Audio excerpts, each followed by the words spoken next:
언제 어디서나 함께하는 진리. 들려주는 대순애보. 신인과 광인. 상제께 기명렬이 많은 사람이 상제를 광인이라 하나이다고 고하니라.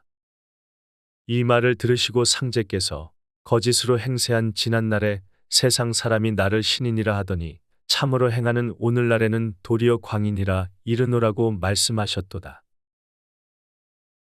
위성군은 1906년경에 김영렬이 고한 사람들의 세평에 대해 상제님께서 말씀하신 구절이다. 여기서 당시의 사람들은 상제님의 어떠한 모습을 보고 신인이나 광인이라는 평을 하였으며 상제님께서는 어떤 이유로 사람들의 세평과 달리 말씀하신 것일까? 이 글에서는 신인과 광인에 대한 일반적인 의미를 알아보고 상제님께서 말씀하신 신인과 광인의 진정한 의미를 살펴보고자 한다. 신인은 인간의 이성적인 사유를 통해 헤아릴 수 없는 덕성이나 지적인 능력 또는 무소불능의 능력 등을 가진 초월적이고 이상적인 존재로 알려져 왔다. 조선 후기 당시 신인은 민중의 기복적인 입장에서 미래 예언, 도술 등에 대해 신이한 능력을 지닌 사람을 일컬었던 것으로 이해된다. 광인의 광자는 미쳤다는 의미로 쓰이는데 말과 행동이 일반적인 상식으로 이해하기 어려운 사람을 비하해서 부르는 칭호이다. 서경에는 성인이라도 생각하지 않으면 광인이 되고 광인이라도 능히 생각하면 성인이 된다라고 전한다. 연산군일기에는 홍문관 부재학 박초균 등이 상소하기를 임금에 배우고 배우지 않는 것이 곧 성인과 광인이 되는 기틀이며 다스려짐과 어지러워짐을 가져오는 갈림길이다라고 하였다. 상제님께서는 세상 사람이 나를 광인이라 이르되 광인은 이를 계획도 못하고 이를 치르지도 못하니라. 라고 하셨다. 이렇듯 광인은 인간의 바른 도리를 알고 행할 수도 어떤 일을 계획하고 실행할 수도 없는 최하위의 인간이라 할 수 있다. 이상에서 신인과 광인의 의미를 살펴보았다. 그렇다면 당시 사람들이 상제님의 어떤 모습을 보고 신인과 광인으로 평했을까? 이와 관련하여 상제님께서 신인으로 칭송된 구절이 다음과 같이 나타난다. 상제께서 이곳에 며칠 머무시고 다시 계속하여 경기 황해 평안, 함경 경상도의 각지에로 두루 유력하셨느니라. 어느 날 상제께서 전주부에 이르시니 부중 사람들이 상제를 신인으로 우러러 모시니라. 위성구의 일화는 상제님께서 인세의 속정을 살피고자 천하를 주유하시던 시기에 있었던 일이다. 이에 상제님에 관한 다른 전승 문헌을 보면 천하를 주유하시던 시기인 1897년 음력 8월 중순에 상제님께서 사람의 명리를 보시니 그 명성이 공주 부중의 자자에서 운명을 묻는 사람이 많았으며 그 신이한 판단에 경복했고 그리하여 추석에 사람들이 소를 잡아 상제님께 공양했다는 구절이 있다. 이처럼 상제님께서 운명을 판단하는 명리를 보시는 식견이 사람이 범접할 수 없는 신의 경지임을 보여주셨다. 이와 더불어 상제님께서 아래와 같이 신인으로 칭송된 일화도 볼 수 있다. 갑진 1904년에 상제님께서 고부 검은바위 주막에 계실 때 그 주막의 화적을 잡기 위해 변장한 순검이 있었다. 상제께서 주모에게 저 사람은 곧 죽을 사람이니 주식을 주지 말라. 주식을 주었다가 죽으면 대금을 받지 못하니 손해가 아니냐고 말씀하시니 순검이 듣고 격분하여 욕설과 함께 상제님을 구타했다. 상제님께서 웃으시며 죽을 사람으로부터 맞았다 하여 무엇이 아프리요 하고 나가셨다.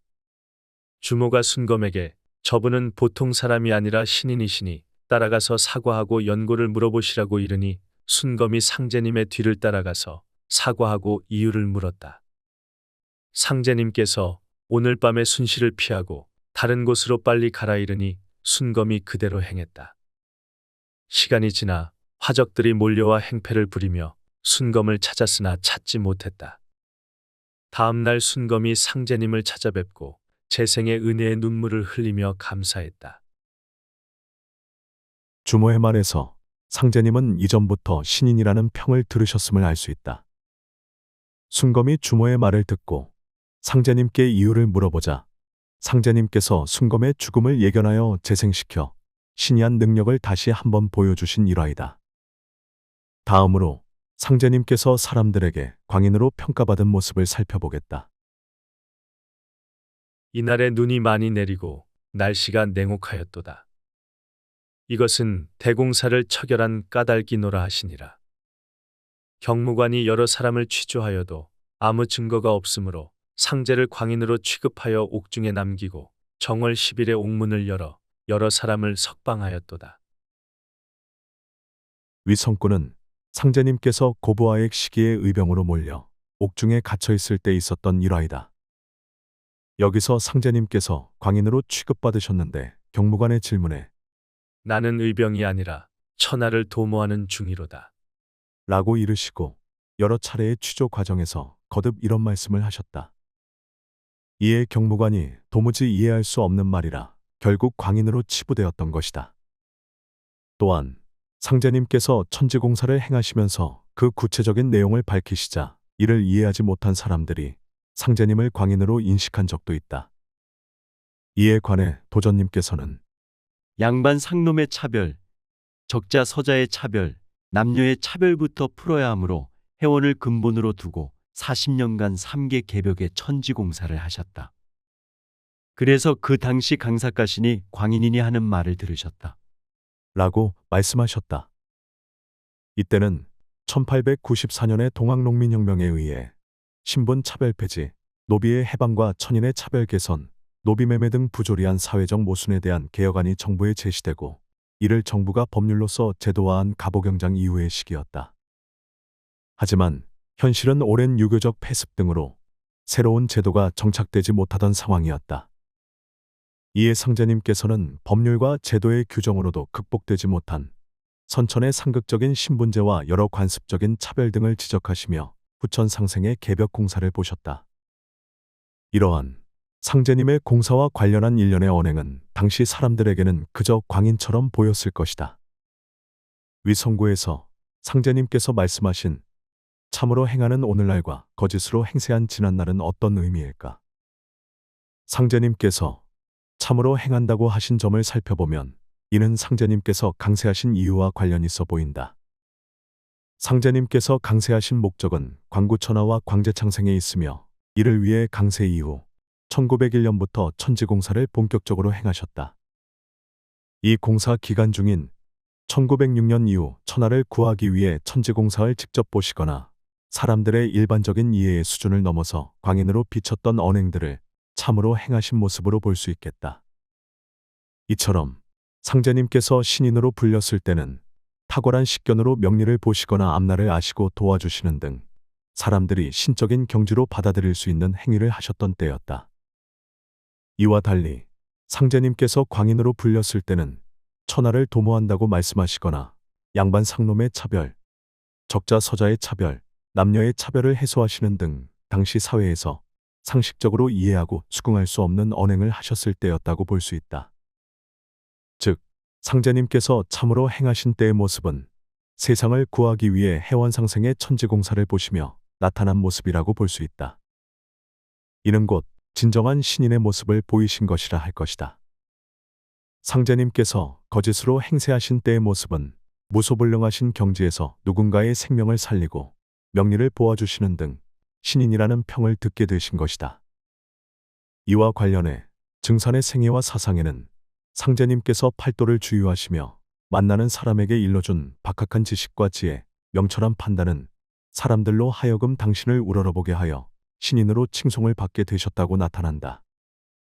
이는 인간의 경지를 뛰어넘어 호생지덕으로 개인의 삶을 도와주었지만 세상 전체를 구하시려는 천지공사를 본격적으로 행한 모습은 아니었기에 거짓으로 행세하셨다고 말씀하신 것으로 이해된다.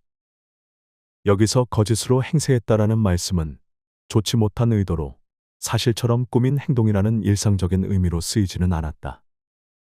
이는 상제님께서 세상을 구하시려는 참뜻을 이루고자 본격적으로 후천개벽 공사를 보신 행위가 아니라 일반 백성들에게 당신의 신이한 경지가 드러나신 행적으로 이해된다. 상제님께서는 천지인 3개의 많은 원을 낳았던 선천상극의 세상을 고쳐서 후천상생의 화평한 세상을 이루고자 천지공사를 행하셨다. 당시 사람들은 평등하고 누구나 살기 좋은 세상을 꿈꾸었으나 오랫동안 지속된 유교적 폐습에서 벗어나지 못해 후천 개벽 공사를 행하시는 상제님에 대한 믿음이 부족했기 때문에 오히려 광인이라고 평하였다. 상제님께서 광인이란 평을 감수하시면서도 구제창생하셨던 뜻을 되새기며 우리가 수도 과정에서 겪는 오해와 비방에 힘겨운 때도 굳게 정진해야 할 것이다. 신인과 광인. 언제 어디서나 함께하는 진리. 들려주는 대수내보.